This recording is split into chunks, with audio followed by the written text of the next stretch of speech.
Hello everyone, welcome back to my channel. I'm Marley with This Man Books, and today I'm going to do my August reading wrap up, and I'm also going to do a secondhand book haul because I only read 2 books in August.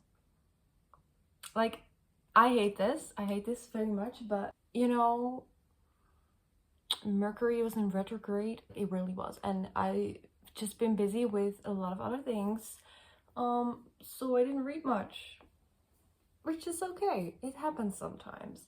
That being said, if you notice that there are less videos on this channel, my other channel or whatever, I am going to do my musical in a month. So the month of September is just gonna be me trying to keep myself afloat through the stress and the rehearsals and everything I need to do in order to get on that stage and do a good job. So I cannot prioritize making content right now. I'm sorry for that. I'll be back after the shows are over and I've like gone back to myself, but right now I'm just very busy, and I'm very busy. Yeah, so I'm just gonna start with the 2 books I read this month. So I read Funny Story by Emily Henry. I'm sorry, I like spaced out like what happened in this book. Yeah, I remember. Okay, so we're seeing 2 people living together in a house, so they're roommates, and the main character is the woman, and she was engaged to a man, and that man broke off the engagement to be with his childhood's best friend, and that best friend also had a boyfriend, and that is the guy she's living with. Are you following? Yeah. So it starts off with a heartbreak, and I thought, that's great for me to start reading romance books that start off like that, but then get hopeful in the end. So yeah, it starts off with them both just being heartbroken, and then they start dating, fake dating, to piss off their exes, and then, you know, cute romance. I have not written anything down about it, so I don't really know what I was going to rate it, so I have a hard time doing that right now. I'll put it in the screen. But yeah, I really enjoyed this one. Happy Place for me was a really big letdown, so I didn't want to get my hypes up for this book, but I did really enjoy it. Like, the man is wearing Crocs. I cannot forgive you for that, Emily Henry. Like, if a man comes near me with Crocs, he's done for. He's done for. Like, I don't have many like turn-offs. I'm pretty like, you know, everyone do their own thing, but Crocs is not one of them. If you wear Crocs, I mean, wear Crocs for sure, but if you want to like be my person, then don't. Why do I get an accent like that? Okay, anyways, it was a fun book. Yeah, I enjoyed it. Definitely better than Happy Place in my opinion. And then after that, I started with Just for the Summer by Abby Jimenez. I never read any of her books, and it was so good. I really enjoyed it. So there's a lot of like personal things, like trauma, backstories, and it's like a series, so all the other people have already had like their own story, I guess, but I've not read those, but I think I will, because it had the right amount of actual like depth and no like useless spice, so it was perfect. So it's about this girl, and she's a traveling nurse, so she only lives somewhere for 6 weeks, and that's basically because her mom gave her like, you know, issues because she was never there and she doesn't know her dad, and then she does that job with her best friend, and then on Reddit she sees this guy who has this problem where every time he dates someone they break up, and that woman finds the love of her life. So he's kind of like being like, well, that's not really fun. So our main character feels the same way, and then they're like, well, let's date each other and see if that works out. Like, for me, that premise sounds kind of dumb. It really does. But the story itself is just very cute. He is a very much acts of service guy.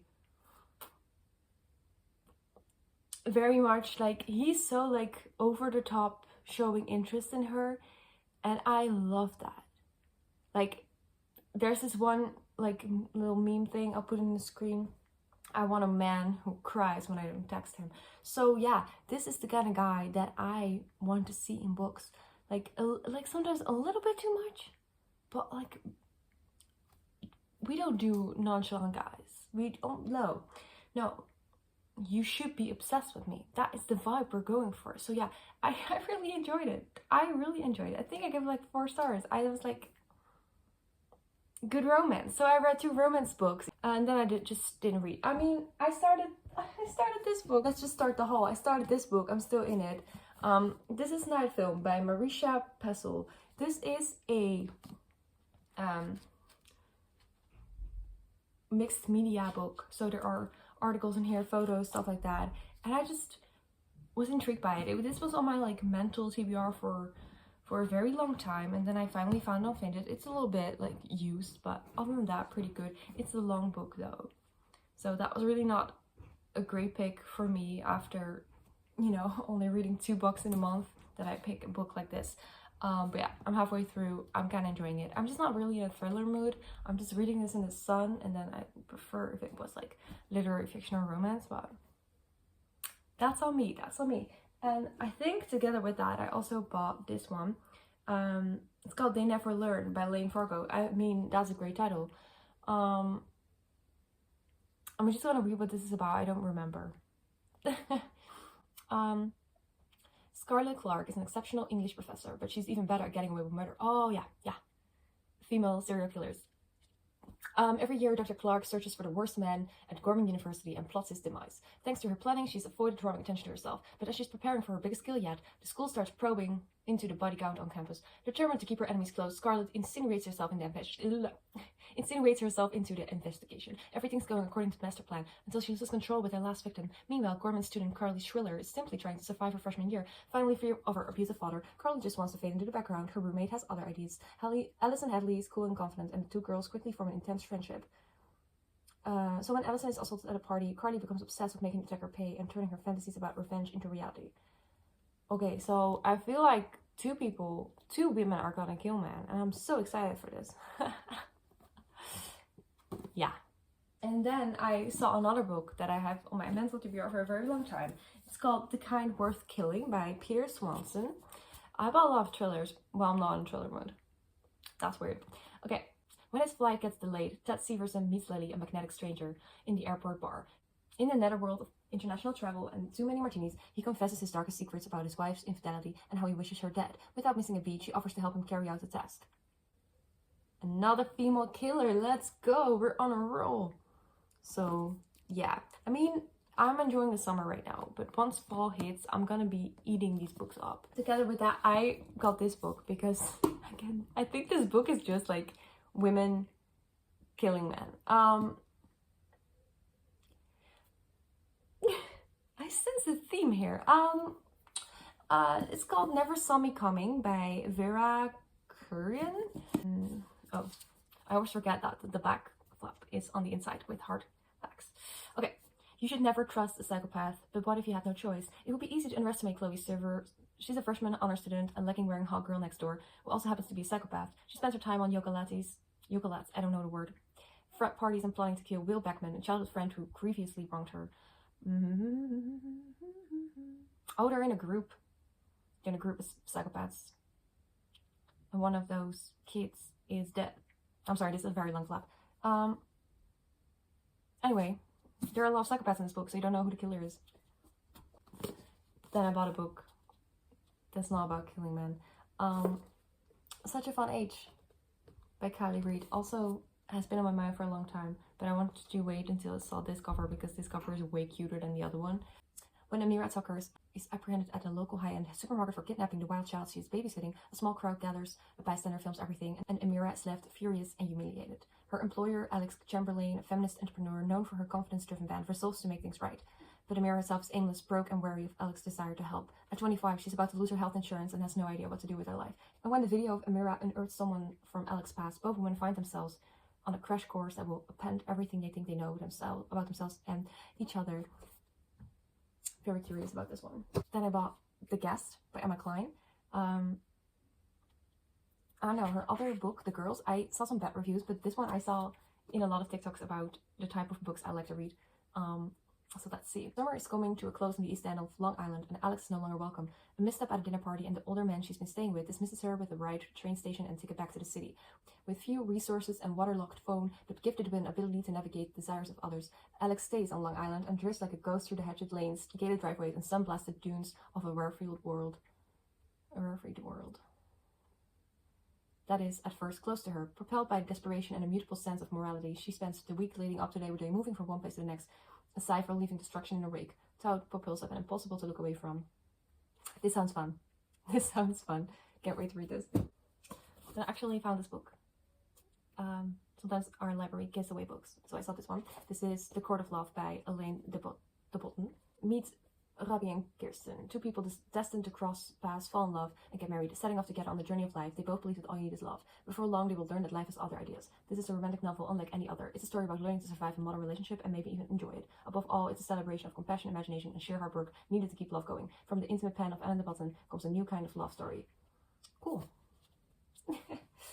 Then from the same seller, I bought these 3 books. This one has been on my mental list a long time, but I never saw it on Vinted, and then I saw it and I just immediately bought it, but then I saw she had other books as well, so I bought a few, made me very happy. This is called Biography of X by Catherine Lacey.